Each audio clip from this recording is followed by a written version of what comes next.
আমরা আজকে 66 পল্লীতে যাচ্ছি এখন। 66 পল্লীতে ঢুকছি আমরা। হ্যাঁ, প্রত্যেকবারই আসি আমরা। বাহ দারুণ।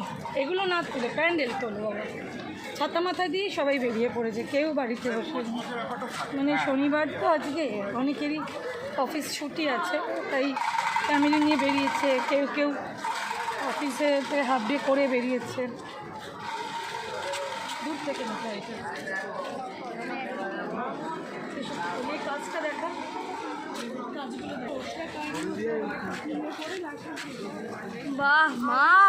খাতা লেগে সানরাইজে কত বড় হয়েছে। হ্যাঁ, আমরা এখন এসেছি 66 পল্লীতে।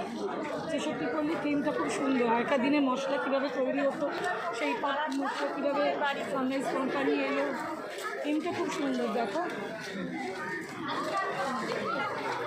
কী হলো ওরে ভিজ, যেখান থেকেও কি প্যান্ডেল অব্দি কিছু ব্যাপার আছে। আরে বাবা ভিজলে কি প্রবলেম? সানরাইজ মশলার কোম্পানিটা কীভাবে এসছে দেখো, এই দেখ এগুলো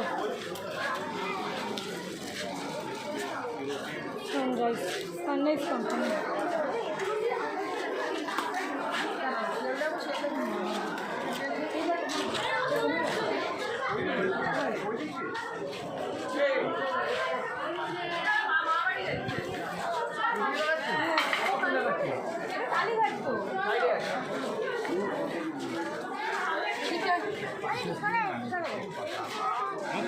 প্যান্ডেলটা পুরোটাই রান্নাবান্নার ছবি আঁকা, তেজপাতা দিয়ে প্যান্ডেল করেছে, সুন্দর। তিনটা ঠাকুর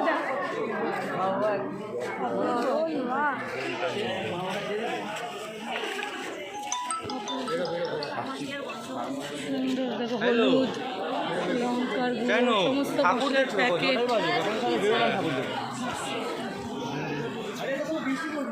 তেজপাতা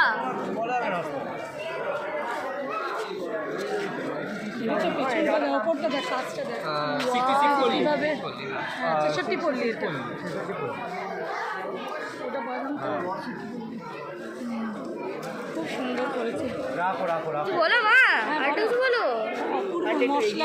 মশলার ওপর থিম করেছে।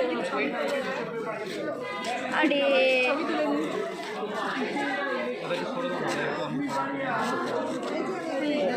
কেমন আবজা আসছে, ছবিগুলো ভালো আসছে, খুবই সুন্দর। হ্যাঁ দারুণ বানিয়েছে এটা। দারুণ দারুণ। তেজপাতা গন্ধও বেরোচ্ছে প্যান্ডেল দিয়ে। হ্যাঁ, ওই তো হলুদ, লাল লঙ্কা গুঁড়ো, লাল লঙ্কা আছে। মাকে মনে হয় এলাচের ওই দিয়েছে, এলাচ দিয়ে ওই যে মায়ের মালাগুলো দেখো খুব সুন্দর, মনে হচ্ছে ছোটো ছোটো এলাচ দিয়ে করা।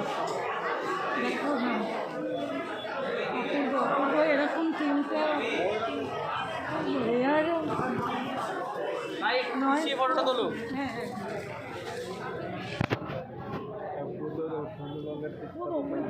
বয়েম রেখেছে দেখ, বয়েম উল্টানো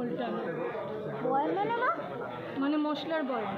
ও মানে শিশি, বড় বড় শিশি বয়েম বলে।